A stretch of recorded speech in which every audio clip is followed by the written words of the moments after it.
விதிய நினைச்சு போனேன், விதிய நினைச்சு வந்துட்டேன். என்ன சொல்றீங்க நீங்க? பத்மநாபையர் பெரிய பாரிஸ்டர் அவசரமா கோர்ட்டுக்கு போனோம், சட்டு புட்டு 4 மந்திரத்தை சொல்லி திரிய முடிக்கணும். அது எப்படி முடியும்? அதானே 10 மாசம் சுமந்து பெற்ற அம்மாவோட திதிய அக்கறையா உட்கார்ந்து ஒரு 2 மணி நேரம் செய்வோம்னு அந்த பிராமணனுக்கு தோணல பாத்தியா? கோர்ட்டுக்கு போறான், கோர்ட்டுக்கு பெருசா ஜெயிச்சு கிழிச்சு விடுவன். நீங்க என்ன சொன்னேன்? ஓய், நீர் கொடுக்கிற 5க்கும் 10க்கும் ஆசைப்பட்டு அறக்குறையா மந்திரம் சொல்றதுக்கு வேற அல்பத்தை பாருங்கண்ணா. உமக்கு கேஸ் கட்டு வசத்தினா எனக்கு தர்ம கட்டு வசத்திட்டு அவன் மூஞ்சில அறையிற மாதிரி சொல்லிட்டு வந்துட்டேன்டே. நீங்க செய்யறதுதானா ரொம்ப கரெக்ட். பெரியவாளுக்கே வைதிக காரியங்களை சிரத்தை இல்லாம போயிடுத்து. அப்ப சின்ன சிறுசுகள் எல்லாம் என்ன ஆறுது? சின்ன சிறுசுகள் தானே மாட்டின பூநூலை கழட்டி மாஞ்சா தடவி பட்டம் விட்டு இருக்கு, ஆட்டின் பீடியில அக்னிஹோத்திரம் பண்ணிட்டு இருக்கு, ஆத்துக்காரிய வட்டம் போட்டு ஆவணி ஆவட்டத்தையே மறந்துருத்து. சரி விட்டு தள்ளுங்கோ, அவளுக்கு தானே நஷ்டம்.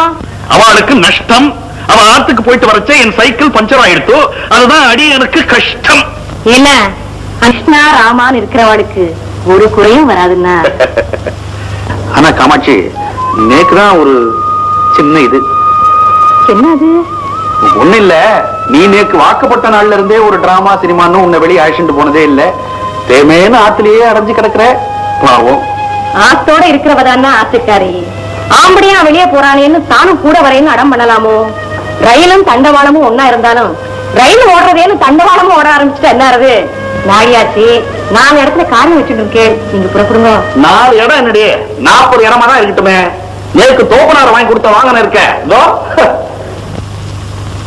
செஞ்சு சம்பாதிச்சுதான் என் தோப்பனார் என்னையே ஆளாக்குனார். குறிப்பா சொன்னா, வாழ்க்கைங்கிறதே ஒரு சைக்கிள்.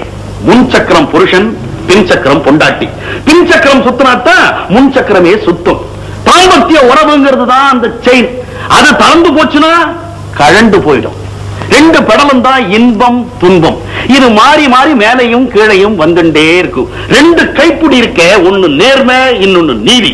பிரேக்குங்கிறது தாண்டி மனசாட்சி. பிரேக் ரொம்ப பிரமாதம்னா